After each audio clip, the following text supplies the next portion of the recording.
여러분 안녕하세요. 경인당과 토론합시다. 이 경제라는 주제를 놓고 토론에 임해주시는 정말 우리 이 시대의 대표적인 날카로운 분석력과 진짜 현명한 경제학적 어떤 식견을 갖고 계신 홍익희 교수님을 좀 초대해봤습니다. 안녕하세요. 예, 안녕하세요. 네. 뭐 다 아시겠지만 혹시나 또 모르시는 분들도 있을 수 있으니까 인사 한 말씀 잠깐 해주시면 어떨까요? 예, 저는 사실 32년간 무역진흥기관에서 일을 했습니다. 코트라에서 32년간 근무하면서 해외 7개국에서 18년을 생활했습니다. 그리고 1910년도에 정년퇴직을 하고 그 이후에는 대학에 몸담고 또 마지막으로는 세종대학에서 전교수로 퇴직하고 3년간 더 대우교수 생활을 했고 그리고 지금은 인생 산막을 이렇게 자유로운 글쓰기와 유튜버로 활동하고 있습니다. 네, 감사합니다. 정말 교수님 이게 글을 한 번씩 이렇게 뵈면 글이 이렇게 막 생동감이 느껴진다고 해야 될까요? 고맙습니다. 예. 정말 우리가 뭐 사물을 볼 때 죽어 있는 인형도 이렇게 있을 수 있지만 살아서 막 꿈틀거리는 그 물고기도 있단 말이죠. 예. 같은 글도 살아 숨쉬는 글들이 있는데 굉장히 그 생동감이 느껴지거든요. 어떻게 하면 그런 그 훌륭한 글쓰기를 할 수 있을까요?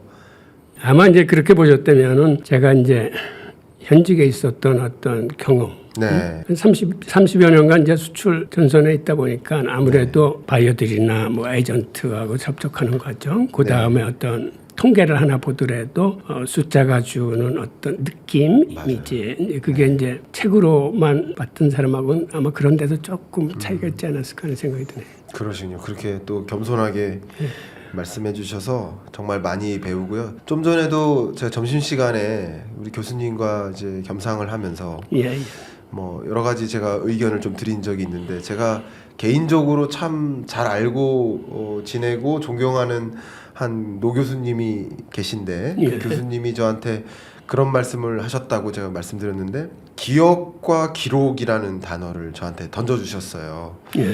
근데 예를 들면 가장 대표적으로 IMF 외환위기 시대의 어떤 경제 현상을 제가 여러분들께 설명드릴 때도 있지만 사실은 거의 대부분은 제가 직접 기억한 것이 아니라 누군가의 기록을 보고 말씀드리는 거일 수도 있어요. 해석인 거죠. 기록을 보고 해석.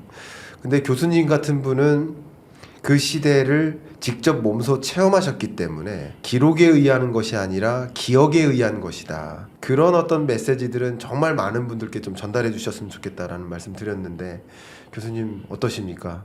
예. 네. 그 IMF 기억 얘기가 나와서인데 제가 당시 파나마 무역관장을 하고 있었는데 한국에서 송금이 딱 끊긴 거예요. 네. 현지 무역관장이 알아서 살아라.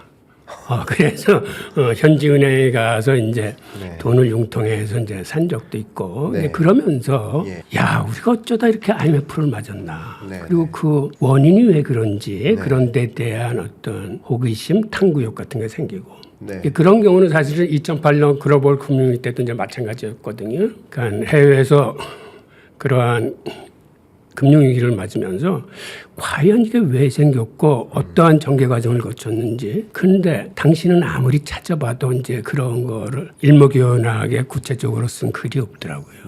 그래서 그것도 미력 하나만 혼자 막 뒤지기 시작했어요. 그래서 나름대로 이런 과정을 거쳐서 글로벌 금융위기가 터졌구나라는 어떤 그 흐름을 좀 잡을 수 있었고 이제 그랬던 경험이 있습니다.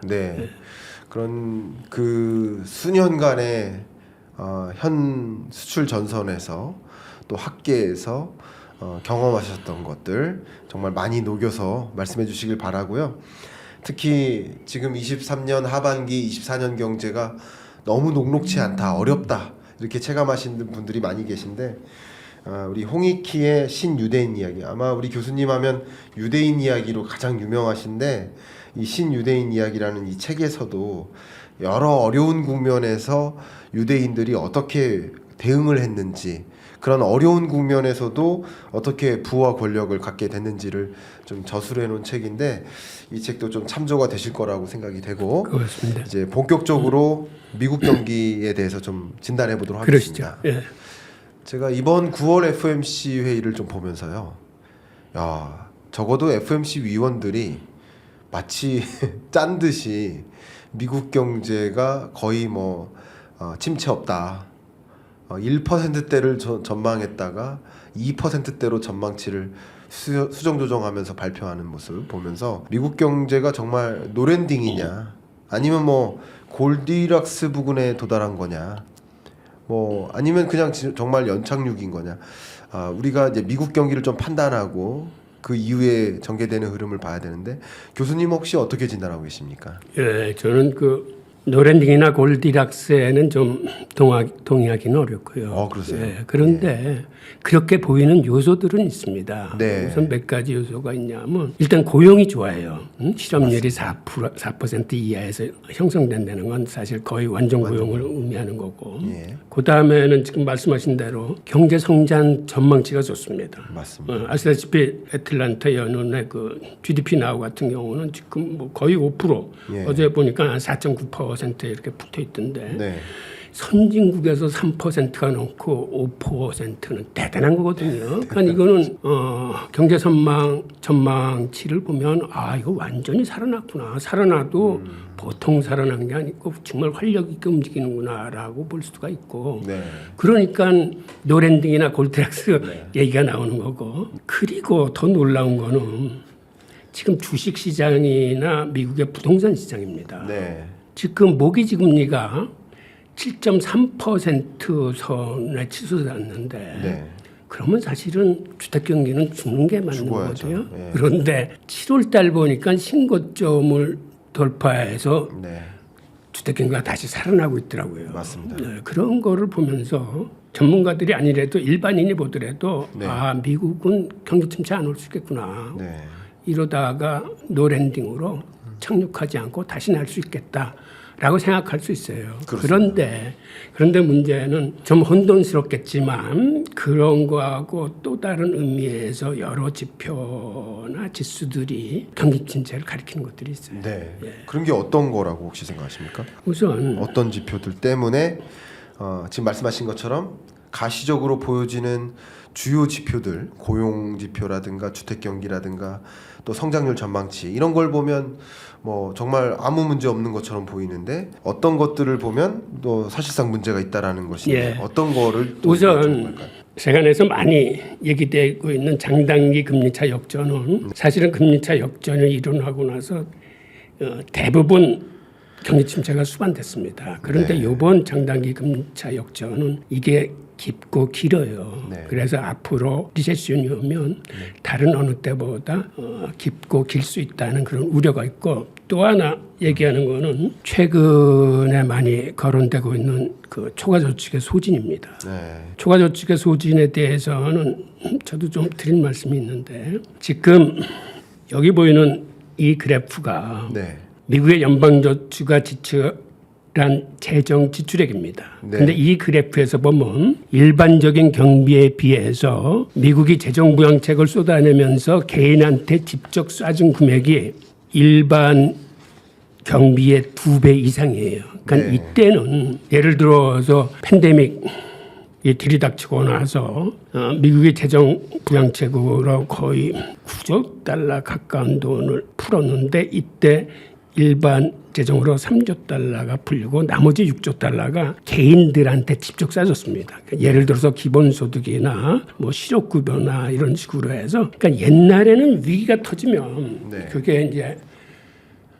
이 닷컴 버블 붕괴라거나 혹은 글로벌 금융위기 같은 거는 주식시장이나 부동산 시장의 주택관계 문제로 즉 자산시장의 문제로 터진 거거든요. 이때는 사실은 돈을 풀어서 이거를 덮을 수 있었어요. 근데 팬데믹 사태는 이건 자산시장의 문제가 아니고 전염병 창궐이라는 어떠한 천재지변, 재해로 인해서 생긴 거기 때문에 이때는 국민들 과반수가 넘는 사람들의 생존에 관한 문제 그들을 지탱해 주지 않으면 붕괴되기 때문에 그들한테 직접 기본소득과 실업급여 같은 걸 쏴줘서 붕괴를 막았는데 그러다 보니까 이때 엄청난 돈이 풀리면서 그때 서민들의 저축률이 거의 한 30% 가까이 올라갑니다. 네. 그리고 그때 많은 돈을 저축을 했어요. 그래서 이거를 초과저축이라고 부르는데 초과저축 금액이 한 2조 1천억 달러 정도 된다라고 네. 해요. 그리고 그 후에 예. 이거를 소진을 해서 지금 거의 2조 달러 가까이 소진을 하고 나머지 한 1,000억 정도 있을 거라고 시장에서 보면서 이마저도 소진이 되면은 소비가 급락하는 에어포켓 극강화가 시작된다는 거거든요. 이제 에어포켓은 뭐 아시겠지만 비행기를 타고 가다 보면은 공기가 없는 진공 상태에서 비행기가 갑자기 팍 떨어집니다. 네네. 그런 식으로 경기가 급락할 수 있다라고 일부 전문가들이 주장을 하는데 저는 그게 의미가 있다고 생각합니다. 그래서 초과저축이 소진되면은 소비가 급감을 하면서 미국 같은 경우는 뭐 아시겠지만 소비가 GDP 한 70%를 차지하고 있는데 이게 급감을 하면은 미국 경제 성장률이 많이 흔들리겠구나라는 문제가 있고 마지막으로는 최근에 상승하는 유가입니다.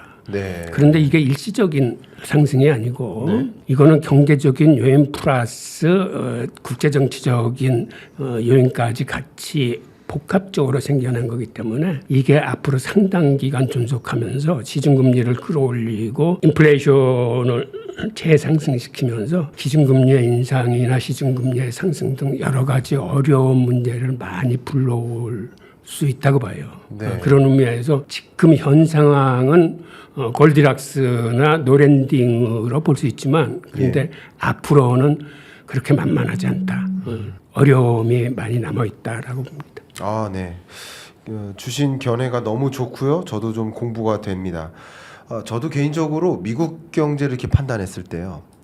1, 2분기까지는 미국의 이제 잠재 성장률 대략 한 2% 수준의 상하회하는 그 정도의 흐름이기 때문에 경기 침체에 딱 부합하는 그런 경제까지는 아니었다라고 보고 있는데 의외로 3분기, 4분기, 특히 이제 4분기 정도부터 소위 말하는 이 고금리의 역습이 좀 시작되지 않을까 이렇게 판단하고 있거든요. 고용 지표도 역시 고용이라는 지표가 워낙 경기 후행적인 지표잖아요. 예.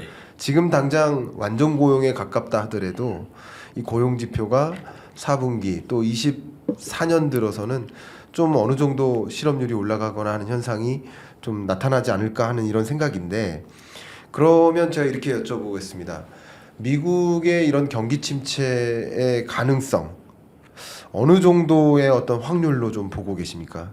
미국이 경기 침체 없이 갈 확률도 있겠지만 뭐 미미하게나마 있겠지만 교수님 말씀대로라면 경기 침체로 전개될 확률도 분명히 좀 크다고 보시는데 어느 정도로 혹시 예상하고 계십니까?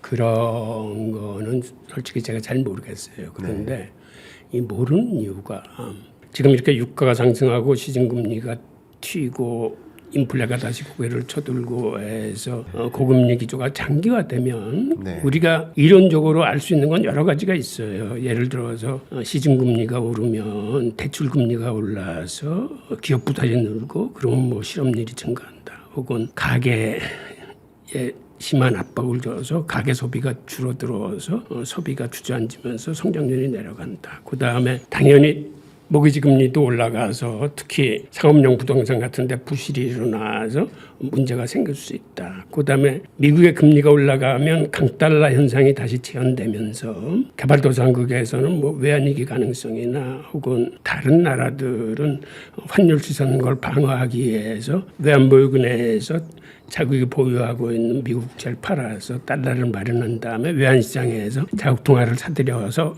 환율 방어를 놨으면 그게 다시 미국 국제시장의 공급 압박으로 인해서 시중금리를 끌어올리는 그런 뭐 악순환에 빠질 수 있다 등등 뭐 여러 가지 견해가 있을 수 있지만 근데 제가 두려워한다고 그럴까요 하는 거는 사실은 그림자 금융이나 CLO 같은 파생상품 등에서 언제 어디서 어떤 문제가 터질지 모르는 그런 불확실성이 자꾸 증대되는 거예요. 그러니까 그거를 언제 터진다라는 건 말씀을 못 드리겠지만 이런 식으로 고금리 기조가 지속이 되면은 속으로 골마 들어간 게 예를 들어서 중소은행에서 빚을 생기는 거는 연준이 사실은 관리할 수 있어요.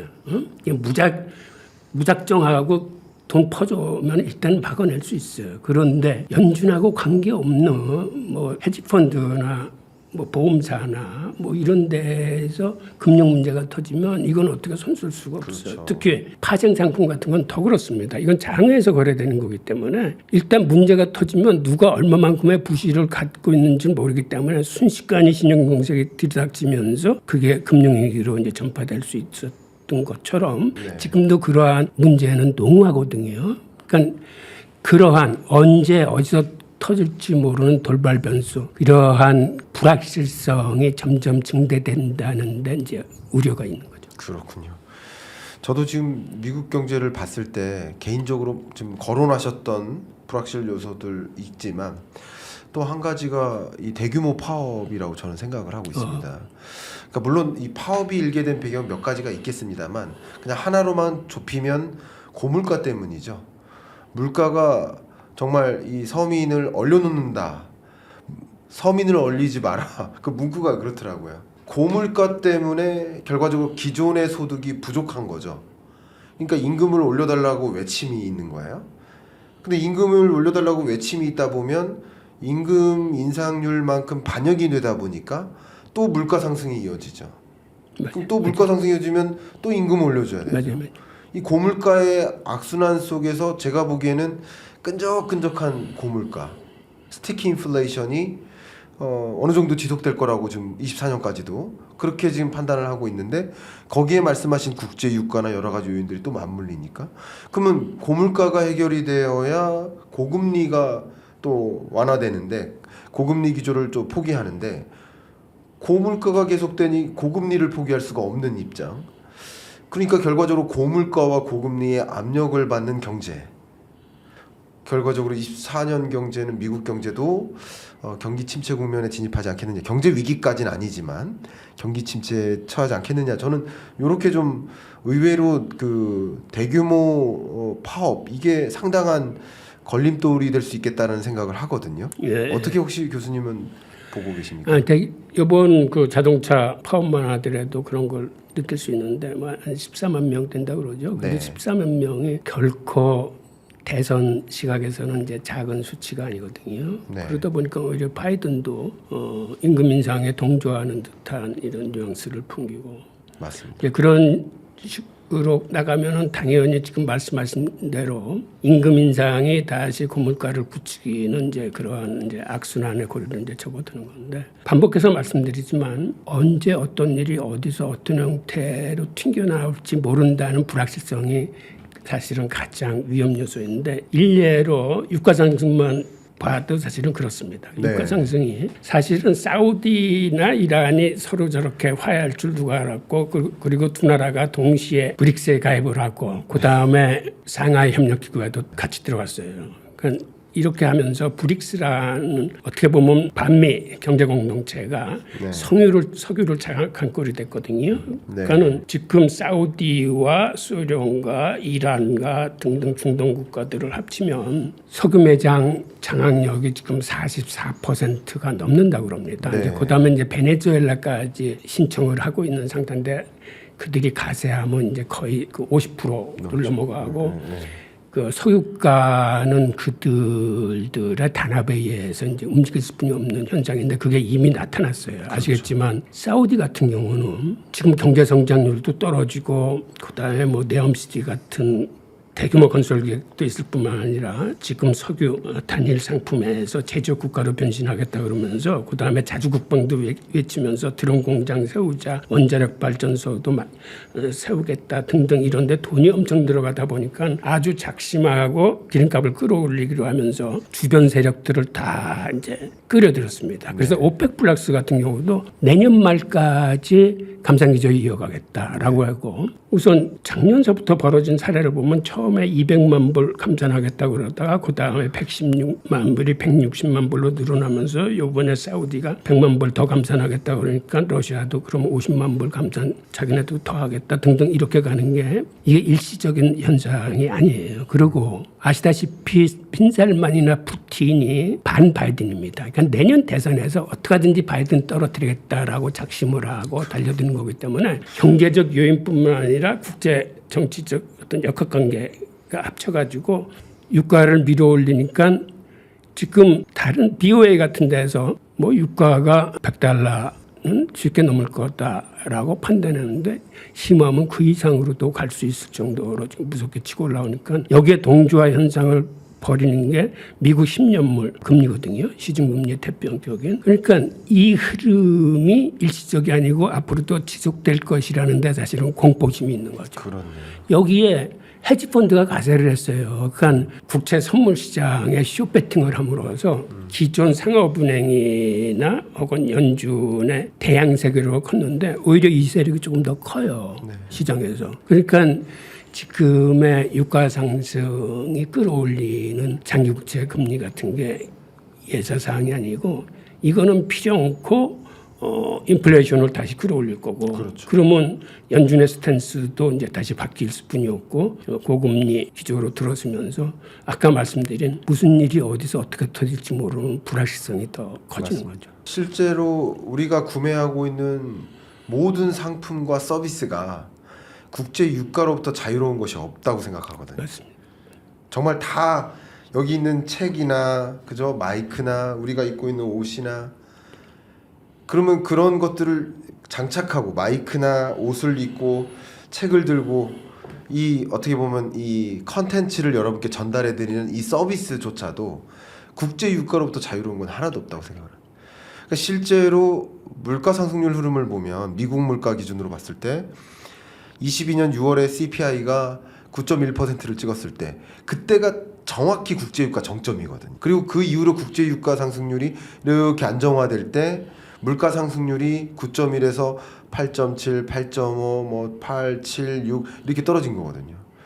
그럼 결과적으로 국제유가가 다시 고공행진하면 부디 그런 일이 없었으면 좋겠습니다만 다시 그 수준의 고물가로 또 전환될 수도 있고 그리고 그렇게 되다 보면 다시 금리 인상을 하게 되면 만약에 그런 시나리오로 전개된다면 미국 경제는 뭐 침체가 아니라 이거는 정말 두 번째 어떤 위협은 굉장히 크거든요. 예, 게다가 이게 네. 공급 측면뿐만 아니라 수요 측면에서 중국이 리오프닝에서 살아나지는 않겠지만 그래도 내년에는 공장 가동률이 지금보다는 높아져서 일일 150만 배럴의 수요가 늘어날 거라고 보거든요. 네, 그러니까 네. 오히려 지금 이쪽에서 뭐 사우디가 100만, 러시아가 50만 줄인다고 그랬는데 저쪽에서 공급 측면에서 또 일일 150만 배럴 더 늘어나고 그러면 작년 같은 경우에는 미국이 전략 비축률을 풀어서 막았어요. 네.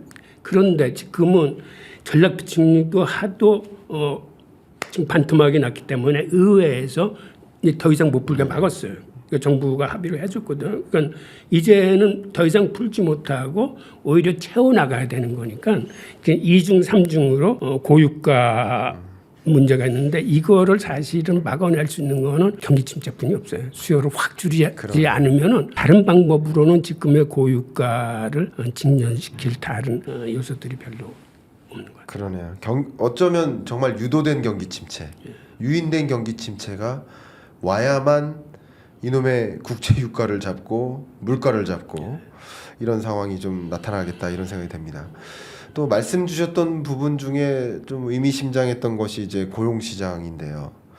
좀 아이러니한 게 있어요. 바로 고용 시장이 안정된 상태라고 할 수 있거든요. 아직까지는 안정된 거죠. 근데 이렇게 안정된 상태에서 미국 재정 적자가 늘었다. 지금 이런 어떤 시장 상황이 사실은 생각해 보면 고용이 안정화된다. 미국 고용이 안정화된다. 그러면 이 재정 적자가 잡혀야 되는데 오히려 반대로 미국 재정 적자가 늘어나고 있잖아요. 이 부분은 어떤 위험 요소가 될 거라고 생각하시는지 여쭙고 싶습니다. 예, 아니 그건 당연히 위험 요소인데요. 예. 근데 그게 지금 일종의 관성을 받고 있어요. 그러니까는 팬데믹이 터졌을 적에 재정 지출을 확 늘린 거는 어쩔 수 없는 선택이었다고 그렇죠. 봐요. 예. 그때는 일단은 서민들을 살려야 되니까. 그런데 그 후에도 우선 2023년 회계연도 예산을 딸 적에 미국 예산 규모가 이제 5조 8천억 달러입니다. 그런데 내년도 예산은 그보다 훨씬 늘어나서 지금 6조 9천억 달러 정도 돼요.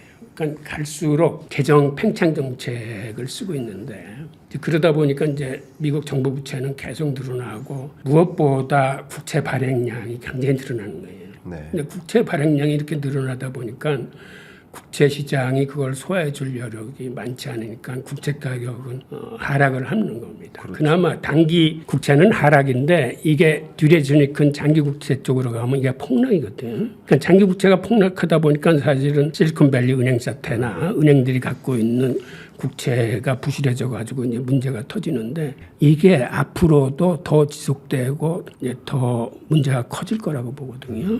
그러니까 국채 금리가 높은 수준에서 계속 맴돈다 그러면 그렇죠. 맴돌뿐만 아니라 더 올라갈 수도 있으니까. 더 올라갈 공산이 있으니까. 그러니까 고물가가 해결이 안 되고 국제 유가까지 가세하면 더 금리 높은 금리를 계속 유지해야 되거나 더 높일 수도 있으니 국채 금리는 더 올라가거나 지금 맞아요. 수준에서 유지된다. 예, 그러면 정말 그 실리콘밸리 뱅크 사태는 일종의 그냥 시그널인 것뿐이고 더 큰 위협이 올 수 있다라는 그런 말씀이신 거죠. 맞아요. 그게 이제는 은행 부실뿐만 아니라 지금 은행 부실이 생겼을 적에 연준이 아주 비정상적인 방법으로 그들 나름대로는 묘수라고 생각하는 그 은행 기간 프로그램, 즉 국채를 시가에 대출을 해주는 게 아니고 그것을 상가격에 대출해 주는 것도 아니고 심지어는 앞으로 10년, 20년, 30년 후에 도달할 액면 금액 그대로 대출을 해주는 이러한 프로그램 아닙니까? 네. 이거는 사실은 어떤 의미에서는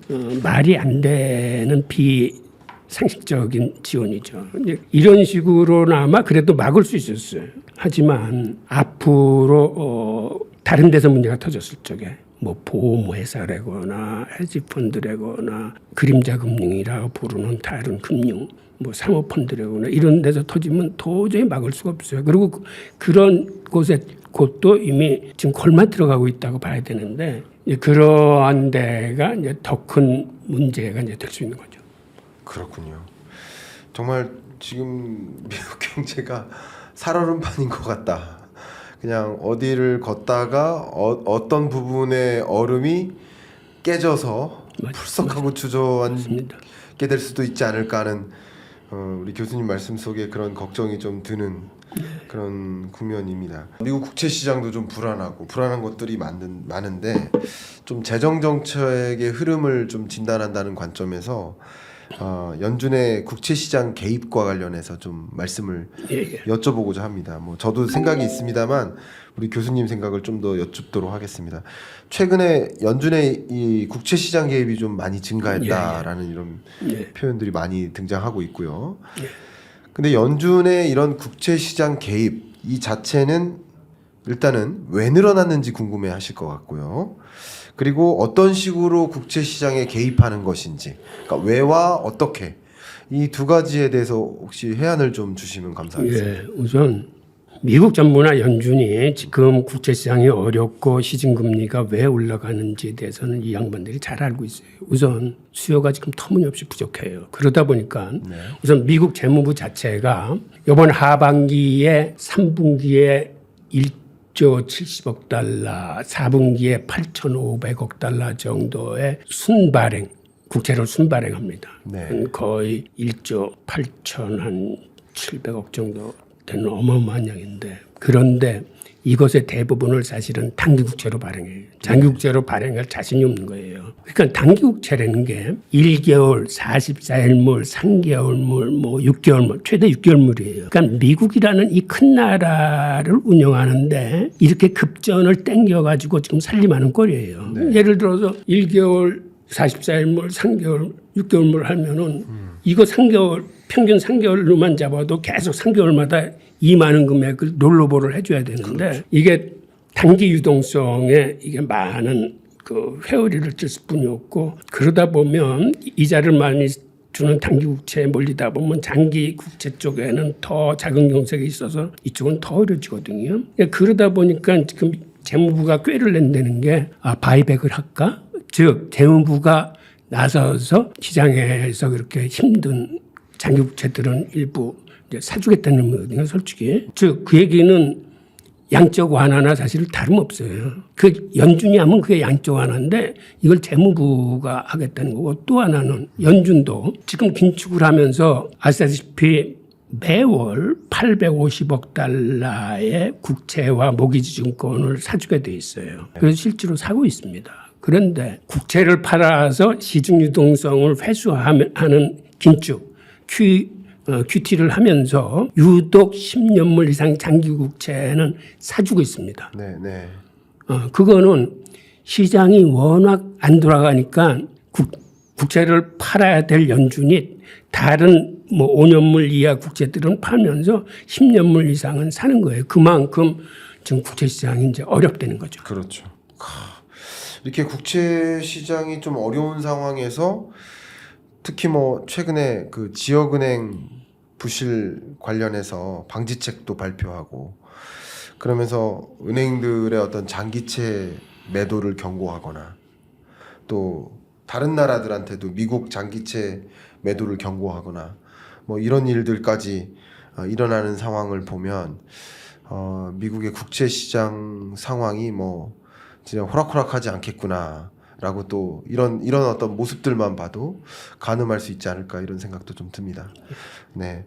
그러면 실제로 이 국채 시장에서 연준이 이렇게 개입을 하면 효과가 어느 정도로 있을까요? 저는 이 부분 좀 의문스러워. 그런데 불행하게도 연준이 개입하면 효과가 있어야 됩니다. 예, 그러니까요. 그런데 효과가 거의 없어요. 미미해요. 그러니까 왜 미미하다고 생각하십니까? 우선 아까 이 그래프를 못 보여드렸는데 이걸 잠깐 보죠. 지금 이 그래프가 위에 이 자주색 선이 그 연준의 그 대체대조표 상에 지금 있는 금액 건데 이게 계속 우하향으로 내려가고 있다는 건 그만큼 국채나 모기증권을 팔아서 유동성을 흡수하고 있다는 건데 다른 건 다 내려가는데 유독 한 라인만 올라가는 게 있습니다. 그렇네요. 이게 바로 10년물 이상 장기 국채거든요. 네. 그거는 연준이 시장에서 이제 사주고 있다는 의미인데 그렇죠. 이렇게 개입함에도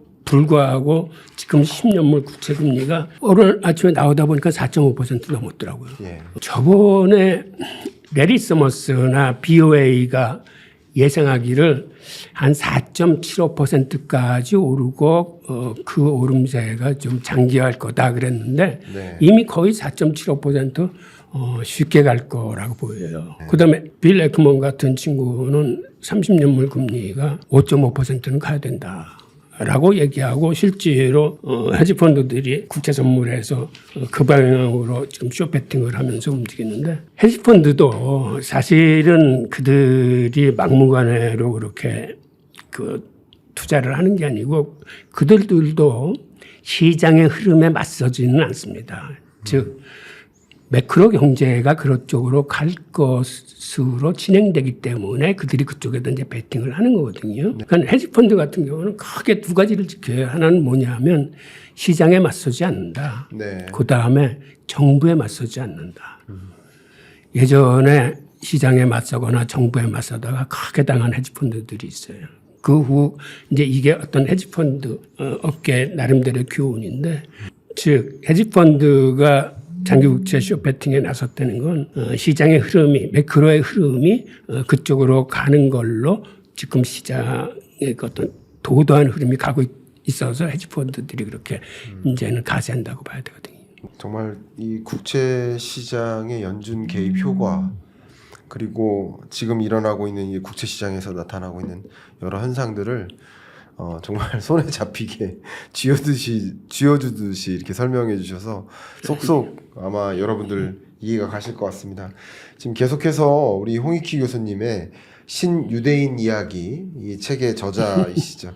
근데 특히 이 유대인들이 워낙 세계를 움직이잖아요.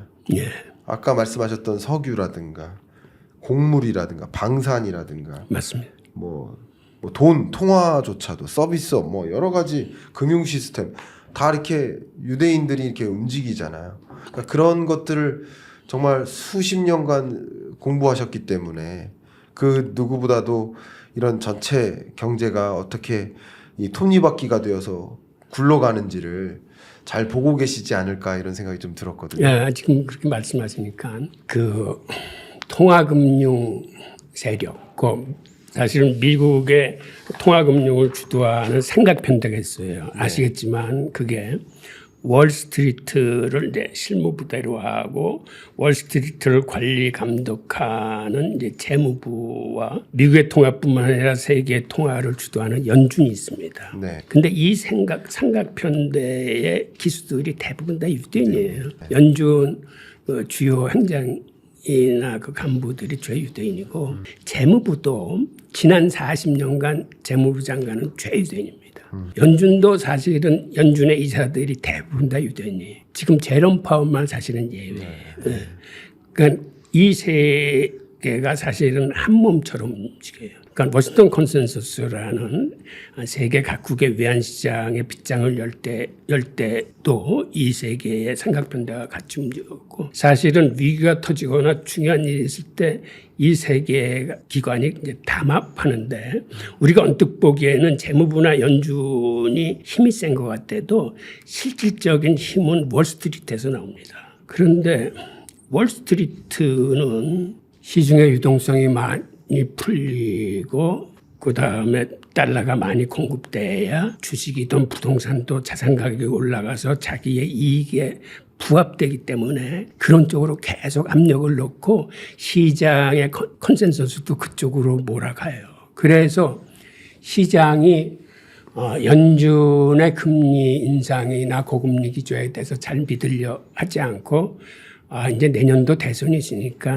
쉽게 금리 인하 쪽으로 접어들지 않을까라고 이렇게 성급히 내다보는 이유 중에 하나가 월스트리트가 이제 그런 걸 조장을 해요. 그런데 우리가 과거의 역사 사례에서도 보듯이 과거에도 인플레이션이 조금 잡히는 듯해서 혹은 이러한 대선이나 재선이 있어가지고 거기에 굴복해서 금리를 내렸던 적이 한 3번 있어요. 그건 폴 버거 때도 심지어는 한 번 있었습니다. 그때마다 인플레이션이 치솟아서 이러한 역사적인 사례를 잘 아는 연준 위원들은 설사 인플레이션이 좀 잡힌다 그래도 쉽게 금리 인하 쪽으로 발들이기는 좀 힘들어요. 그래서 일단은 지금의 고금리 기조는 상당 기간 존속할 것이다라고 보는 게 이제 제 견해입니다. 그러시군요. 말씀 정말 감사하고요. 지금 말씀하셨던 이제 연준 이야기, 또 물가 이야기, FOMC 이야기 이런 걸 좀 종합해서 최근에 있었던 9월 FOMC 회의 때까지 어쨌든 이 물가 상승률을 2%라는 목표 수준에 부합하게까지 떨어뜨려야 된다라는 그 2% goal이라는 그 표현을 계속하면서 어쨌든 이 긴축적 통화정책 스탠스를 계속 끌어왔는데요. 이렇게 강하게 물가 안정 목표를 이루기 위해서 시장에 개입해 왔는데 연준이 이렇게 해온 행보에 대해서는 혹시 교수님 어떻게 평가하고 계시는지 궁금합니다. 저는 연준의 행보가 그렇게 마음에 들지 않아요. 그게 왜 그러냐? 네, 어떤 면에서? 예. 연준은 사실은 인플레이션이 오기 전에 인플레이션의 조짐이 보이면 선제적인 대응을 하는 게 연준의 가장 중요한 의무라고 봐요. 네. 그런데 지난 같은 경우에 2%가 넘었을 적에도 그 당시 연준이 이건 일시적 현상이라고 애써 무시했어요. 21년 8월 정도죠. 네. 그때쯤에. 그다음에는 3%, 4%가 넘어가니까 그때는 인플레이션 평균 개념을 네. 도입을 해서 네. 지금 올라가는 건 평균 2% 선에서 추후에라도 이걸 잡아낼 수 있다라고 하면서 완전히 실기를 했습니다. 네. 그리고 나중에 인플레이션이 6.8%인가 발표되자 그때서야 이제는 테이퍼링을 좀 축소해야 될 필요성을 느낀다라고 얘기하고 그때라도 달려들어야 되는데 마치 느긋한 태도를 보이는데 그러한 것들이 결국은 잘못하면 두 자릿수를 넘길 정도로 이제 치솟았고 이제 그때서야 부랴부랴 했는데 그 부랴부랴 했다는 것도 저는 솔직히 개인적으로는 마음에 들지 않습니다. 왜 그러냐면 그렇게 두 자릿수를 치솟을 만큼 그렇게 오르면은 과거 펄벌급 때가 11.3%까지 올랐을 적에 그 난리를 쳤던 거거든요. 그런데 그렇다면은 문제의 심각성을 인지를 하고 좀 강력하게 대응을 해야 되는데 사실은 우리가 빅 스텝이다 자이언트 스텝이다 하지만 그거는 그 언발의 오줌 넣기로 펄법과 같은 경우는 취임 2달 만에 일시에 4%를 올렸어요. 토요일 밤에.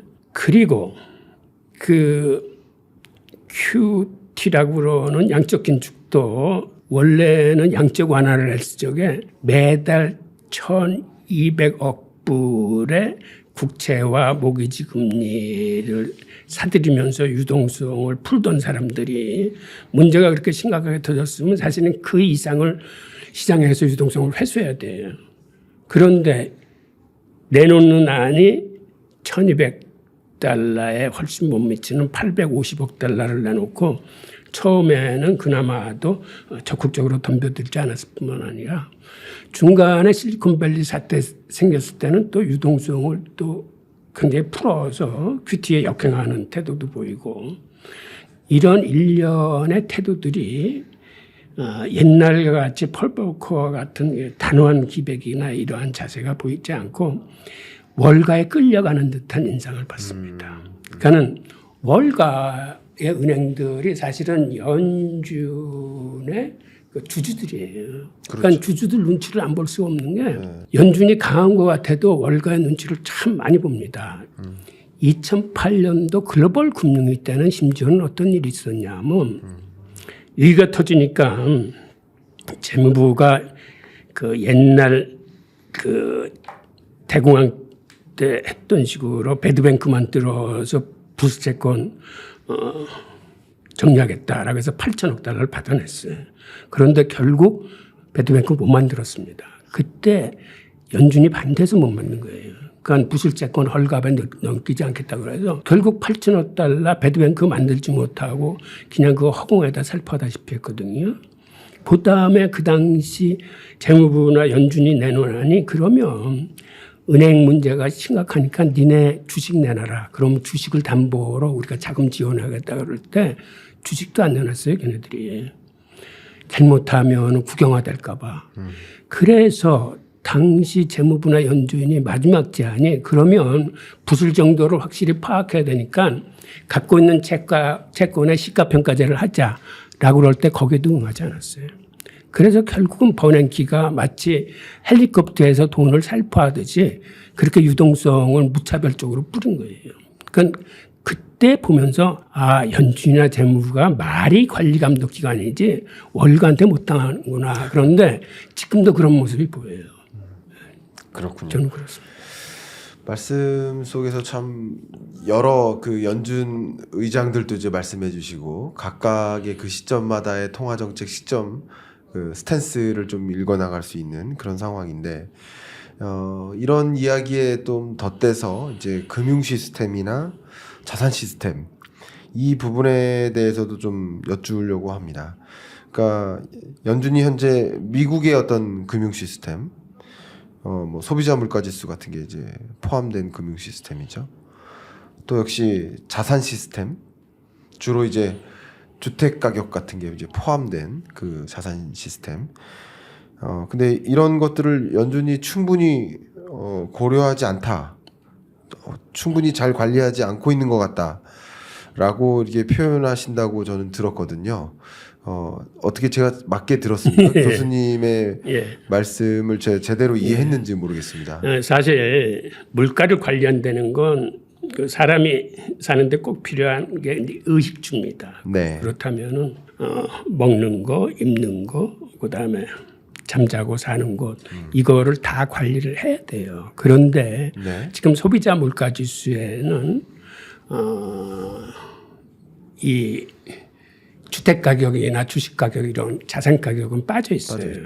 그거를 뺀 이유는 소비자 물가 지수는 소비가 위주가 돼야 되는데 이 주택 같은 경우는 이건 투자의 개념으로 보기 때문에 소비의 카테고리에 적합지 않다라고 뺐고, 그다음에 근원 인플레이션을 만들 적에도 유가나 식량은 가격 변동이 너무 심한 거니까 통화 계획을 세울 적에 이렇게 변동성이 큰 것들은 빼야 장기 계획을 세울 수 있다 그러는데 저는 이것도 사실은 온당치 않다고 봅니다. 그렇게 생각하십니까? 네. 네. 그러니까 그거는 당시에 그 연준 의장이 그 치솟는 물가를 줄이기 위해서 사실은 어떤 의미에서 사적인 이제 꾀를 냈다고 그럴까. 처음에 유가를 제약하겠다고 그럴 때 연준 의원들이 굉장히 반대했어요. 연준이 물가에서 차지하는 비중이 유가가 물가에서 차지하는 비중이 그렇게 높은데 그걸 빼면 어떡하느냐 했을 적에 그거를 막무가내로 빼면서 당시 반대했던 연준 학자들한테 많은 불이익을 줬거든요.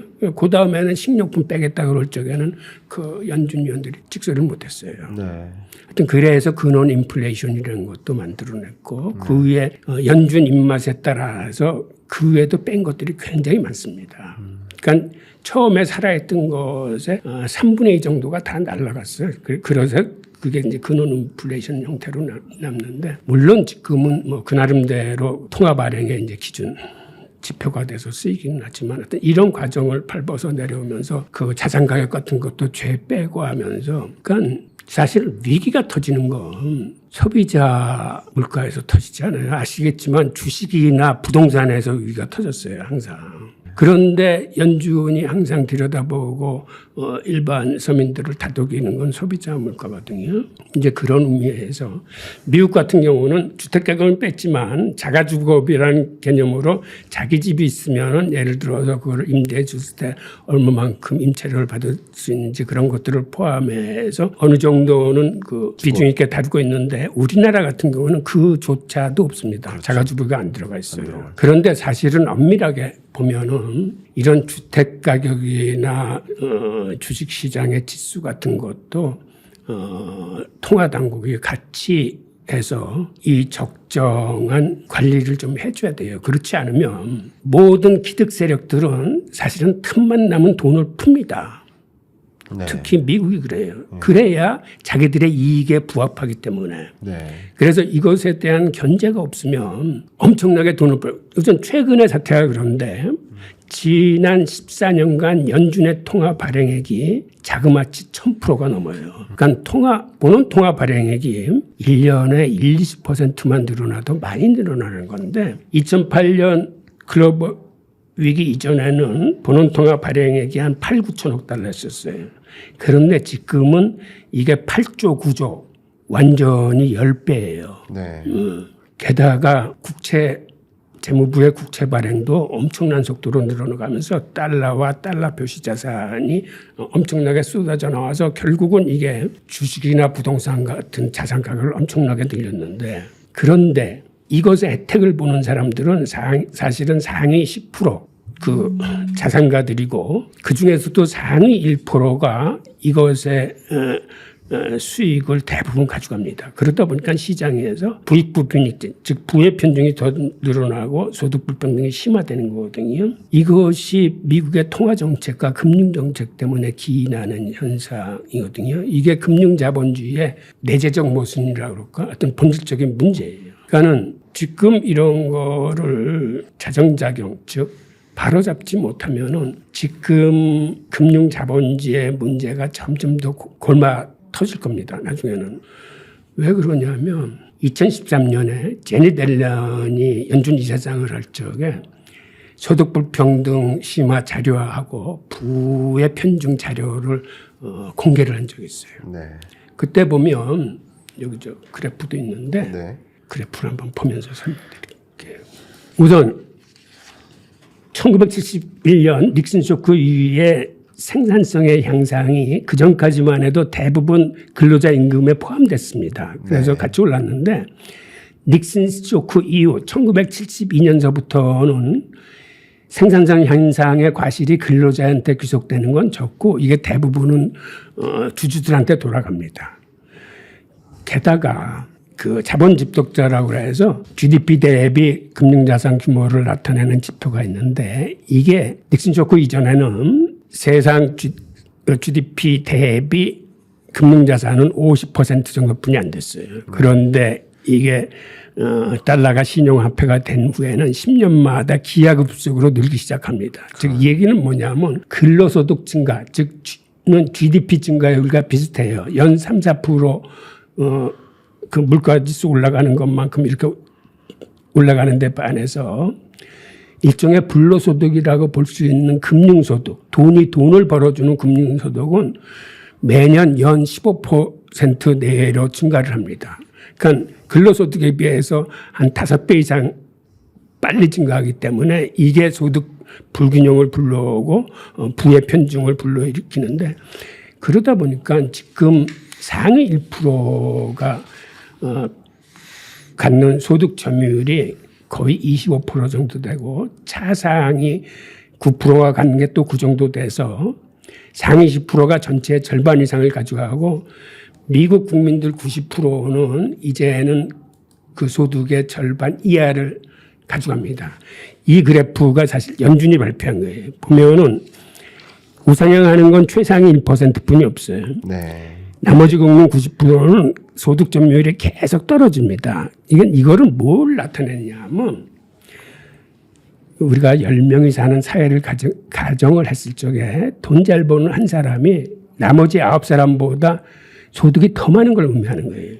그런데 이렇게 되면 무슨 문제가 생기냐 하면 서민들이나 이 사람들은 버는 대로 대부분 다 소비를 합니다. 그런데 한 사람한테 돈이 몰리면 이 사람은 쓰는 데 한계가 있기 때문에 소득의 절반 정도는 곳간에 들어가서 틀어박히면서 이게 사회로 환류가 안 돼. 네. 그러다 보니까 이게 불경기고 이게 심하면 공황을 맞는 거예요. 그러니까 현대 금융자본주의가 이런 이제 내재적인 모순이 있는데 문제는 이러한 것이 개선될 가능성이 거의 없다는 게 문제고 또 하나 중요한 거는 이렇게 국민 90%의 소득 점유율이 계속 떨어지게 되면 즉 이거는 중산층의 붕괴를 의미합니다. 네. 중산층이 붕괴되면은 이건 사실은 자본주의에 대한 중대한 도전이고, 그러니까 이거는 이런 시스템은 지속 가능하지 않다는 걸 의미하는 거거든요. 그러니까 네. 이거를 연준이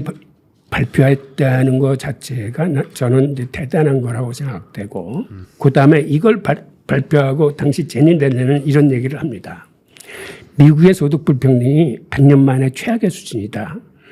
우리 미국이 기회의 땅이 맞나라는 이런 자조적 얘기를 하게 돼요. 그리고 이러한 문제는 곧바로 2016년도 대선 아젠다에 뽑혀가지고 후보들 간의 치열한 논쟁을 불러일으키면서 미국 국민들은 이러한 사정에 대해서 지금 잘 알고 있어요. 네. 그리고 이러한 소득 불평등은 결국 부의 편중을 불러일으킬 수뿐이 없는데 이것도 연준에서 발표된 그래프인데 네. 상위 1%가 지금은 미국 전체 부의 거의 40%를 갖고 있습니다. 네. 차상위 9%도 지금 그 정도를 갖고 있어서 상위 10%가 미국 전체 부의 지금 한 75% 이상을 갖고 있고 네. 나머지 국민 90%는 지금은 이제 전체 부의 한 23% 정도뿐이 없어요. 네. 그런데 정말 큰 문제는 미국 국민의 절반 수준인 하위 50%는 이 전체 소득 중에서 갖고 있는 비중이 1.4%뿐이 없어요. 즉 그들의 재산은 대부분 대출로 이루어진 거기 때문에 갖고 있는 재산이 거의 없어요. 그러다 보니까 팬데믹 19 같은 사태가 터지니까 이 사람들은 한 달 벌어서 한 달 먹고 사는 사람들이기 때문에 이 사람들을 뭐 기본소득이건 뭐 실업수당이건 지원해 주지 않으면 하위 50%가 붕괴되면서 미국 경제가 같이 붕괴될 수 있어요. 그러니까는 과거에 자산 가격에서 문제가 생겼을 적에는 연준이 돈을 풀어서 막을 수 있었어요. 통화정책으로. 그런데 팬데믹 같은 사태는 연준의 역할이 없어져 버렸어요. 그때는 양적 완화로 돈을 푼다고 해서 그 돈이 하위 50%한테 돌아가질 않아요. 그러니까는 재정이 이제는 그 역할을 바꿔가지고 통화 주도권이 재정으로 넘어가서 재정에서 돈을 가지고 바로 그러한 개인들한테 직접 돈을 싸주기 시작하고 그렇게 싸준 금액이 재정의 3분의 2가 넘습니다. 그래서 이러한 경기부양책이 생기면서 미국의 재정이 그러한 방향으로 옮겨갔는데 이게 어느 정도 줄었던 위험이 가라앉은 다음에도 미국의 재정이 그것에 관성을 받아서 계속 커지기 시작하는 거예요. 그러니까 바이든 정부 같은 경우는 내년 대선도 있고 하니까는 지금 인프라니 뭐 ILA니 뭐 하여튼 이런 것들을 내세워서 지금도 확대 재정, 팽창 재정으로 가져가면서 예산을 계속 늘리고 있는데 그런데 지금의 스탠스는 문제가 있는 거죠. 왜 그러냐? 뭐 인플레이션을 잡기 위해서 연준은 긴축을 하는데 오히려 재정에서 푸는 돈이 더 많아. 그러니까 우리는 긴축을 한다고 알고 있지만 사실은 지금의 장세는 어떤 말씀 유동성 장세예요.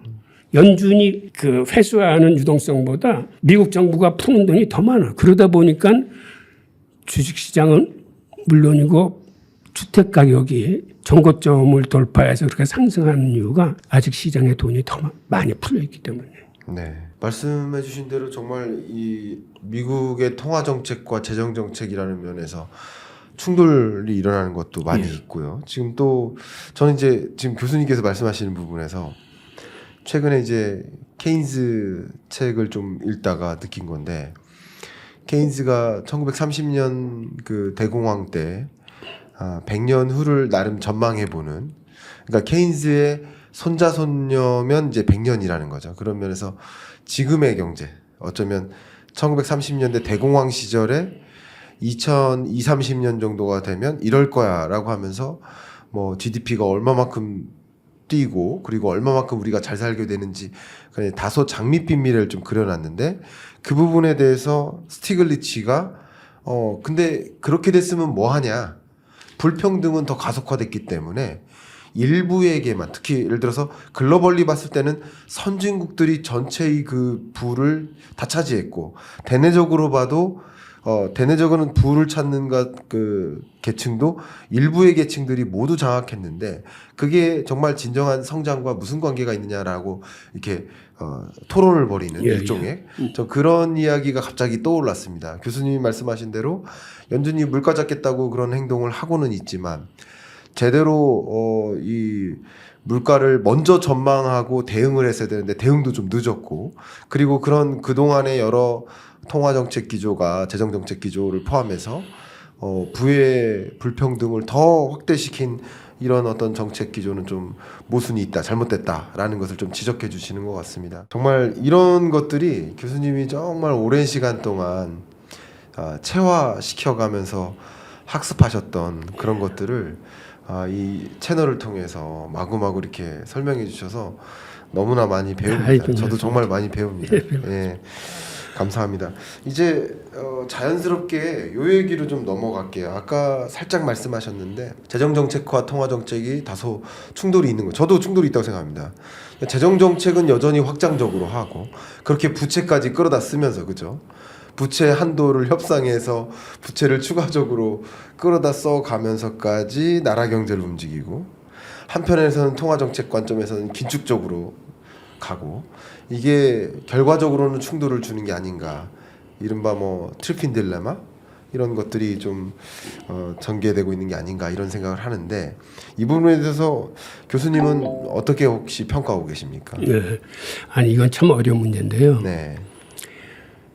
미국의 달러가 이게 정부권이 아니고 이게 은행권이 된 데는 그러한 사실은 역사적 사례들이 있는 거거든요. 네. 즉 돈 발행을 정부한테 맡겨놨더니 정부는 속성상 항상 경기 부양을 원하기 때문에 네. 돈을 너무 많이 찍어냈더라. 그리고 전쟁만 나면은 엄청난 돈을 찍어내서 결국은 초인플레이션을 불러와서 국민들을 다 알거지로 만들어버리더라. 라는 경험을 미국 독립 초기 그 다음에 그 전쟁을 겪으면서 국민들이 하게 돼서 다시는 정부한테 통화 발행권을 주지 말자 그래서 탄생한 게 은행권입니다. 그래서 지금도 미국 정부는 통화 관리권을 의회에다 줬어요. 그래서 의회가 사실은 통화를 관리할 의무가 있습니다. 그래서 그 매년 그 정부하고 부채 그 증액 안을 그렇게 협상하게 되는데 이제는 그게 나름대로 매너리즘에 빠져가지고 정부에 끌려다녀. 그러니까 정부가 하자는 대로 이제 할 수뿐이 없는 그런 막다른 골목에 정부가 몰아넣기 때문에. 근데 그렇다 하더라도 미국 달러가 좀 생명력을 오래 가지려면은 미국 스스로도 적당한 선에서 이제 자제를 해야 됩니다. 그러니까 달러 발행을 지난 14년간의 본원 통화 발행액이 자그마치 10배로 늘어나고 미국 국채도 GDP의 뭐 100몇십 %에 달할 정도로 지금 마냥 불어나는데 이렇게 하면 오히려 달러의 수명을 미국 스스로 이제 단축시키는 결과를 가져올지도 모릅니다.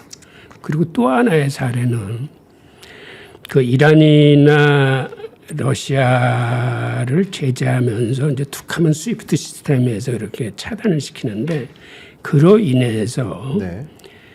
반미 감정을 갖고 있는 나라들이 자기들만의 통화의 확대나 자기들만의 결제 시스템, 중국은 CIPS, 러시아는 루블화 시스템을 만들어서 이제는 브릭스 같은 경우에는 이제 우리 달러로 교육하지 말고 우리끼리 통화로 하자라고 그래서 지금 이미 실제 중국 같은 경우는 무역거래건 금융거래건 다 합쳐보면 달러의 유통보다는 위안화 거래 비중이 더 늘어났어요. 맞아요. 그리고 브릭스 다른 나라들도 이제 그런 추세로 가요. 그래서 러시아, 브라질, 뭐 이란 뭐 말 것 없이 이제 자기들 통화로 여기에 인도도 가세해서 이제 자기들 통화로 이제 하자는 거. 그러다 보니까는 그리고 미국이 너무 많은 이런 달러 발행이나 미국채 발행을 하다 보니까 이렇게 세계가 이제 갈라지기 시작하면서 기축통화가 다운화될 가능성이 있습니다. 지금 유럽도 유로화를 디지털 화폐로 가면서 우리가 미국 달러에 대응할 수 있는 우리끼리 디지털 화폐를 표준화시켜 가지고 차제에 미국 달러에 한번 대항해 보자라는 이런 합성 통화를 구성하고 있고 그러다 보니까 이제 달러, 유로와 뭐 위안화 같은 것들이 이제 점점 세력을 키워서 이제 다운화될 가능성이 있습니다. 그러니까 달러가 쉽게 망하지는 않겠지만 이렇게 우선 다운화 구조로 간다는 거하고 내년부터는 중국의 디지털 위안화가 본격적으로 쓰기 시작할 거예요. 올해까지 3년간 이제 시험 기간을 마치고 내년서부터 이제 사용하겠다는 건데 그걸 골드만삭스에서 전망하기를 2030년이 되면은 지금의 지폐의 15% 이상을 디지털 화폐가 대체할 거다라는 이제 보고서도 내놨던데 그리고 이 디지털 위안화는 인터넷 환경이 안 되는 곳에서 서로 부딪히기 기능만 가지고도 결제와 거래가 가능하기 때문에 오히려 금융 환경이나 인터넷 환경이 발달하지 못한 개발도상국, 즉 아프리카나 중앙아시아나 이런데 생각보다는 급속도로 이게 전파될 가능성이 있습니다. 그렇게 되면은 화폐의 종류도 다양화될 거예요. 지금의 달러와 같은 법정 통화와 CBDC 같은 디지털 화폐 그리고 여기에 대항하기 위해서 뭐 달러와 연동된 스테이블 코인 같은 게 서로 얽히면서 이제는 기축통화의 다원화, 통화 종류의 다양화 시대로 이제 접어들면서 어떤 의미에서는 새로운 통화 전쟁의 시대가 이제 문이 열리는 거죠. 네. 그러면 이런 질문도 한번 들어봐도 될까요? 실제 뭐 미국의 달러 패권은 뭐 지지 않을 것이다 하는 입장도 있으시고 어떤 쪽에서는 아니다 중국의 위안화가 달러 패권의 상당한 대항마로서 역할을 할 것이다 언젠가는 이 미국의 패권은 무너질 수 있다 통화 패권이 이런 입장도 있는데 현재 추세대로라고 한다면 세계 국제 결제 통화 비중으로 봤을 때 미국이 100% 중에 약 한 44% 정도 조금은 떨어지는 느낌인데 중국 위안화의 비중이 불과 한 20년 전까지만 해도 0%였다가 2%, 4%대로 이렇게 올라왔거든요. 뭐 아직은 뭐 이 44% 수준의 미국 통화와 한 4% 수준의 중국 위안화 통화가 대적할 만큼은 아니지만 이게 그만큼 올라가고 중국 위안화의 위상이 올라가는 과정에서 그 비중만큼 이 달러의 비중은 또 줄어드는, 결과적으로 이 달러 패권이 좀 상당한 공격을 받는 그런 구조로 그림을 그리기도 하는데, 저는 사실 그렇게 더 보고 있거든요. 교수님은 혹시 어떤 견해이신지 궁금해지셨습니다. 네, 저도 뭐 사실은 비슷한데 저는 두 가지 견해에 다 동의를 해요. 네. 달러 패권이 그렇게 쉽게 무너지지 않는다. 네. 도 동의하고, 그렇더라도 세상은 바뀌고 있다는 것에도 네. 동의를 합니다. 예. 우선 통화라는 게 사실은 무역을 많이 하는 나라의 통화가 기축 통화가 되는 건 맞아요. 네. 그런 의미에서는 사실은 지금 중국이 가장 무역을 많이 합니다. 하지만 무역량만 가지고 기축 통화를 결정할 수 없다라는 말도 맞아요. 즉 여기에는 군사력이나 다른 여러 가지 그 외교력이나 이런 게 포함되고, 그 다음에 금융시장의 뭐 자유화나 뭐 등등 여러 가지 요건들이 있는데 그것도 맞습니다. 그런데 문제는 흐름의 방향이라는 게, 우선 일단 지금 중국이 수출 시장뿐만 아니라 수입 시장에서도 미국을 추월해서 세계 최고의 수출 시장이 됐어요.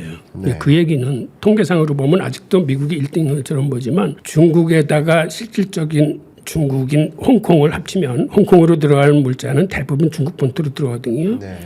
중국의 수입 물량이 더 많아요. 네. 홍콩을 합치면. 예. 그래서 수출 시장, 수입 시장 공이 중국이 제일 큰 시장이 됐고, 지금의 현상은 중국을 최대 교육국을 하는 나라의 숫자는 140개국이 넘었습니다. 네. 그런데 미국을 최대 교육으로 하는 숫자는 30개국뿐이 안 돼. 그다음에 중국과 교육하는 나라들은 이제는 위안화로 거래할 공산이 커졌어요. 예. 그리고 그 무역을 통해서 거래되는 금액은 이제 위안화가 이제 빠른 속도로 갈 뿐만 아니라, 최근에 중국이 사우디를 비롯해서 중동에 위안화 대출을 시작했습니다. 즉 그 얘기는 중국 물건 살 적에는 위안화로 사라는 그런 의미도 갖고 있고, 어차피 브릭스 내에서는 중국의 위안화가 그 사이에 잠정적인 기축통화 역할을 할 거예요. 브릭스 체제 내에서. 이러한 것들이 위안화를 끌어일으키면서 이제 달러의 대항마로 나타나는데, 여기에는 좀 시간은 걸릴 겁니다. 그런데 여기에 이제 변수라는 게 아까도 말씀드렸지만 디지털 위안화가 나오고, 이제 스테이블 코인이 본격적으로 쓰이기 시작하면서, 이거는 클릭 한 번으로 왔다 갔다 할 수 있는 거니까는 그 거래 속도나 발전 속도가 생각보다는 굉장히 빨라질 수 있어요. 그런 의미에서 달러 패권이 생각보다는 그렇게 오래 지속하기 이제 힘들 수 있다는 거. 네. 그 다음에 생각보다는 미국 달러의 헛발질이 많기 때문에 이런 게 다른 통화 내지 심지어는 가상자산 통화까지도 그들이 잘나서가 아니라 달러의 헛발질로 인해서 상대적인 이익을 그들이 볼 수 있는 그런 계기들이 늘어나는 거죠. 네. 네. 교수님이 뷰랑 저랑 비슷한 부분이 굉장히 많은데요. 저도 이런 생각을 또 한 가지 하면 재밌는 게, 미국 달러화가 지금 기축통화국으로서 자리매김하게 된 그 역사적 배경을 보면 굉장히 중요한 한 단어가 바로 원유잖아요. 페트로달러. 맞습니다. 근데 결국 이 원유를 달러로 거래할 수 있는 체제이기 때문에 달러가 기축통화국으로서 기축통화로서 자리매김하는데 상당한 기여를 한 거라고 볼 수 있는데, 근데 세계가 지금 둘로 쪼개지고 있잖아요. 미국과 유럽과 주요 동맹국들, 그리고 중국과 러시아와 뭐 중동국들까지 포함해서 브릭스까지 또 하나를 묶는다 보면, 사실 사우디아라비아 입장에서도 최대 원유 수요국이 중국이거든요. 더군다나. 맞습니다. 그러니까 더군다나 세계가 둘로 쪼개지고 그런 식으로 전개되면 달러를 기축통화로서 유지시켜줄 이유가 또 없어지는 국면이고, 위안화로 결제해야 될 그 압박은 더 커질 테고, 그런 면에서 우리가 생각하는 것보다 달러 패권의 그 흔들림이 조금 더 빨리 앞당겨질 수도 있겠다라는, 저는 그런 생각도 좀 하고 있거든요. 지정학적으로. 최근에는 브릭스 공동통화 이야기가 한번 부상된 적이 있어요. 그렇죠. 그런데 남아공 회의 때는 정식 의제로 채택되지 않았습니다. 이제 그 얘기는 브릭스 회원국 간에도 갈등이나 이견이 있다는 의미인데, 하여튼 브릭스 공동통화에 대한 개발 계획이 러시아 국회 부의장의 입을 통해서 이제 흘러나온 적이 있어요. 그럼 거기서는 어떤 얘기를 했냐면 1단계로 브릭스 공동통화가 개발되기 전까지 잠정국의 통화를 사용한다. 그런데 그 잠정국이 아마 중국일 겁니다. 네. 그러니까 중국의 위안화를 중심으로 이제 사용을 하고 2단계는 디지털 화폐로 간다. 라고 했어요. 근데 그 디지털 화폐가 디지털 위안화를 의미하는지 아니면 브릭스가 자체적으로 어떤 그 플랫폼을 만들어서 디지털 화폐를 개발할지는 밝혀지지 않았고, 최종 3단계가 금과 히토리에 기반한 스테이블 코인을 만들겠다 하는 게 최종 목표라고 그랬어요. 그러면 브릭스가 자원 강국이고 그리고 금 보유량이나 히토리 보유량이 압도적으로 많거든요. 그래서 만약 그런 식으로 방향이 잡혀진다면 이거는 금과 히토리를 기반으로 하는 실물화폐입니다. 그러니까 달러는 미국의 신용에 전적으로 의존하는 신용화폐고, 그렇죠. 당연히 실물화폐가 강하게 갈 수밖에 없죠. 그리고 실제로 중국을 비롯한 브릭스 국가들이 금을 엄청나게 사들이고 있어요. 특히 중국과 인도가. 그리고 중국이 지금 금을 관리하는데 4대 기본 원칙이 있습니다. 그게 뭐냐면 세계에서 금을 가장 많이 생산하는 나라가 중국이야. 근데 중국은 금 생산을 하면은 이걸 자유롭게 유통시키지 못하고 인민은행 산하의 금 거래소를 통해서만 팔 수 있어요. 즉 그 얘기는 금의 유통을 인민은행에서 관리를 하겠다는 거예요. 그리고 금을 세계에서 가장 많이 수입하는 나라도 중국이에요. 중국은 이 금을 수입해서 외환보유고에 담는 건 아니고 일단은 민간 사이드 그런 수요로 돌리는데, 그 다음 세 번째는 원칙적으로 금의 수출이 금지되어 있습니다. 중국 밖으로 금을 갖고 나가지 못하게 되어 있어요.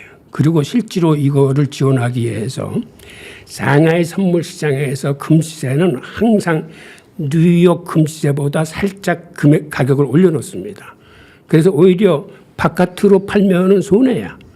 이런 식으로 금 관리를 하고 있거든요. 그러니까 여기에 같은 보조를 택하고 있는 게 러시아하고 인도예요. 금을. 그래서 그 금 기반의 스테이블 코인이 일견 그렇게 갈 수도 있겠구나라는 생각이 들기도 합니다. 그렇네요. 그런 의미에서도 어쨌든 디지털 화폐가 기축통화로서 자리매김하게 되는 과정 속에서는 중국이 소위 이 디셉, 디지털 커런시 일렉트로닉 페이먼트, 디셉을 더 빨리 최초로 국가의 형태로서는 거의 최초로 맞습니다. 3개년에 걸친 테스트 과정을 거치고 사용을 준비하는 24년에 그런 부분들에 대한 더 야욕을 펼쳐나가지 않을까 하는 생각도 있는데, 정말 한번 그런 부분 잘 지켜봐야 되겠다 이런 생각을 했습니다. 그리고 1대1로 선상의 국가가 몇 개국인지 아십니까?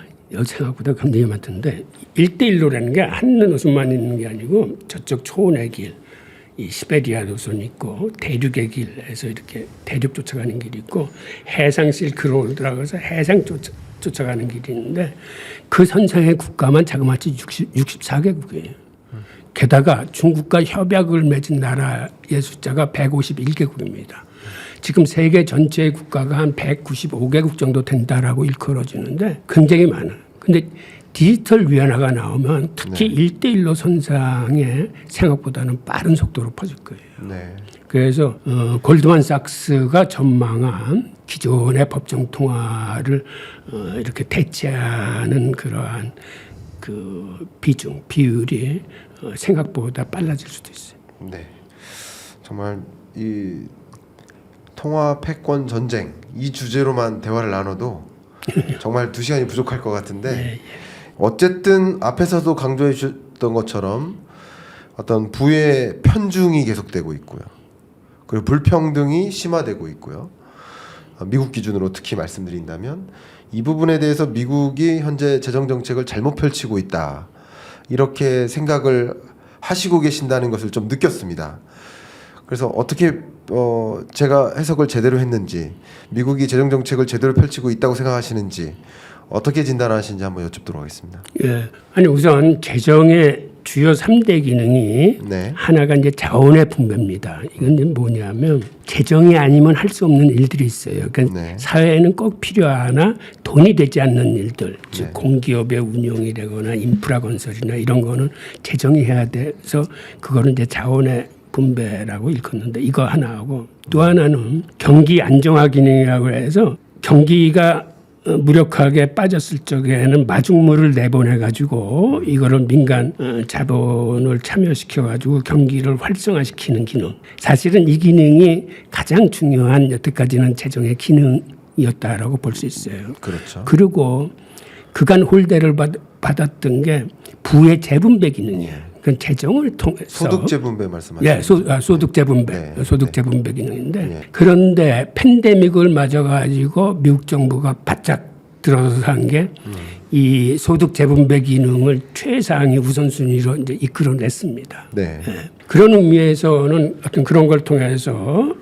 팬데믹 사태도 잘 막았고 그런데 이게 일시적인 현상으로 끝나지 않고 앞으로도 지금 금융자본주의의 문제가 이런 소득 불평등 심화와 부의 편중이 있기 때문에 이거를 사실은 부자 증세라거나 이 재정의 힘으로 어느 정도 서민들의 삶은 이렇게 지탱해 줘야 되는데 이게 팬데믹이 끝나고 나서는 마치 지나간 일처럼 미국 정부가 좀 그쪽하고는 거리를 두려 하는 지금 스탠스를 보이기 때문에 이 소득 재분배 기능의 상승에 대해서는 좀 미국 정부가 앞장서줬으면 하는 이런 바람이 있고 사실은 우리나라가 그런 의미에서는 이 재정의 기능이 소득 재분배 기능이 가장 떨어집니다. 그리고 우리는 마중물 기능, 즉 경제 안정화 기능조차도 현 정부는 그거를 포기하고 있어요. 그거는 전 정부에서 재정을 방만하게 썼다고 그래서 지금 윤석열 정부는 그 뭐라고 그럴까 그 건전 재정으로 치닫고 있는데 지금 우리 경제가 굉장히 어렵습니다. 그래서 재정은 이런 세 가지 기능이 다 같이 포함되는 그리고 우리나라 재정 상태가 비교적 양호한 상태거든요. 그래서 경제가 힘들 적에는 마중물 정책을 써야 된다라고 보고 있고 이런 의미에서 재정이 과거에 연준의 통화 정책을 이제는 대신하고 있고 이런 게 어떤 의미에서는 전 대세라고 봐요. 즉 과거에는 은행을 통해서 유동성을 살포함으로써 사실은 이거는 자산 가격만 올렸어요. 즉 있는 사람만 살찌된 거고 결국 이게 서민들에까지 이렇게 오지 않았습니다. 그래서 과거에는 그렇게 돈을 풀어도 인플레이션이 일어나지 않았던 게 자산 가격만 움직이고 집중적인 소비자 물가를 건드리지 않았는데 이제는 메인 스트리트로 곧 소비자와 기업이 있는 것에 직접 돈을 쏴주기 때문에 이게 이제 인플레이션을 건드리는데 이러한 형태는 다른 나라들도 미국의 재정의 변화를 유심히 보면서 거기에 좋은 점은 우리도 받아들여야 된다고 생각하고 특히 재정을 통한 소득 재분배 기능은 더 향상시킬 필요가 있다고 봅니다. 훌륭한 고견 주셔서 감사하고 네. 제가 계속 이 닭살 돋듯이 좀 한 수 교수님께 배우고 있다 이런 생각이 들었습니다. 어쨌든 지금 미국 얘기를 주로 많이 했는데 우리는 어쨌든 우리 대한민국의 국민으로서 국민의 한 사람으로서 지금 펼쳐나가고 있는 재정 정책의 방향성에 대해서 제가 맞든 틀리든 의견을 드리는 게 맞다고 생각을 저는 하고 있어서 말씀을 드려왔는데 지금은 다소 지금 24년 예산안이 나왔고 예산안이 어쨌든 국회에 통과되지 않은 상태이기 때문에 필요하다면 더 적극적으로 여러 합리적인 목소리를 많이 내줘야 된다. 그래야 우리나라가 더 제대로 갈 수 있다라는 생각을 저는 개인적으로 하고 있습니다. 근데 일단은 교수님께서 그 예산의 양적인 측면에서 좀 강조를 하셨기 때문에 저는 하나는 양이고 하나는 쓰임이라고 생각하는 용처죠, 용처. 근데 12대 예산 부문별로 봤을 때 굉장히 안타깝게도 24년 예산안에는 미래가 없다. 저는 이런 생각을 했습니다. 무슨 말이냐? 예산의 증가율을 줄인 거죠. 역대 최저 수준으로 낮춘 거죠. 그러니까 이게 위험할 수 있다라는 말씀을 주신 거고요.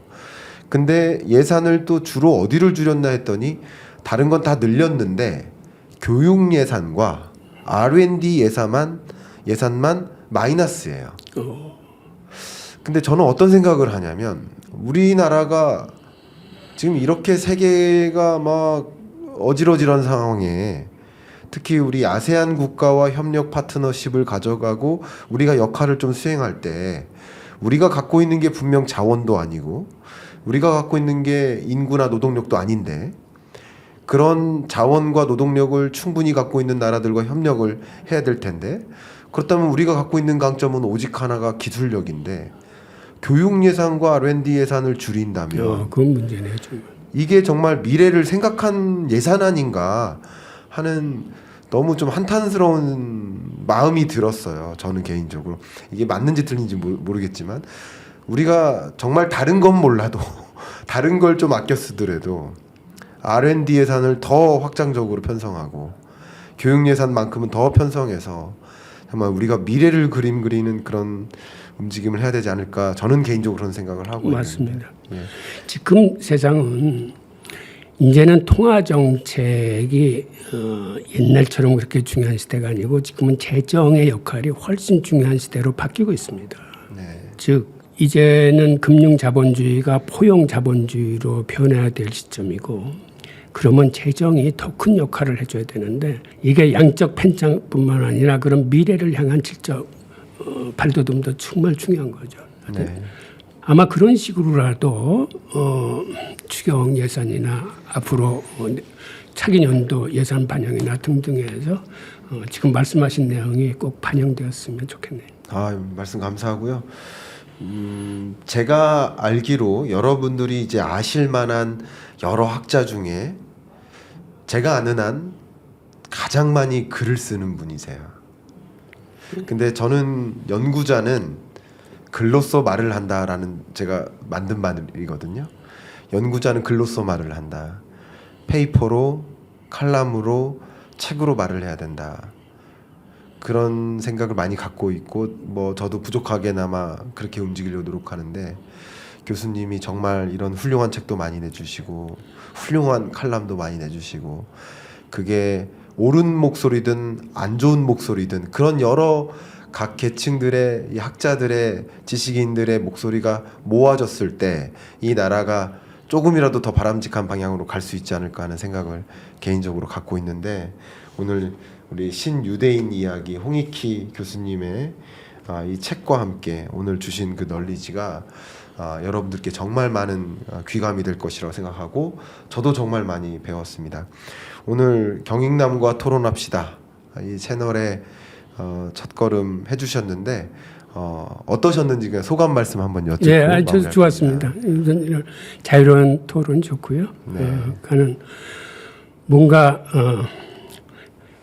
글로서 널리 퍼지지 못했던 게 이러한 그 유튜브를 통해서 이러한 이야기를 전달시킬 수 있는 시간이 저한테는 의미 있었습니다. 네, 정말 감사하고요. 다시 한번 말씀드리지만 정말 이 유대인에 대한 뭐 전문성 하면 저는 교수님이 가장 먼저 떠오르고요. 결국 유대인을 읽어나가는 것이 정말 세계의 한복판을 읽어나간다라는 느낌인데 여러분들도 그런 느낌을 많이 받으셨을 거라고 생각이 되고 오늘 토론 이렇게 너무나 적극적으로 임해주셔서 감사하고 다음에 또 기회 된다면 꼭 모시고 또 한번 모시고 싶습니다. 아이고 고맙습니다. 감사합니다. 예, 네, 감사합니다. 감사합니다.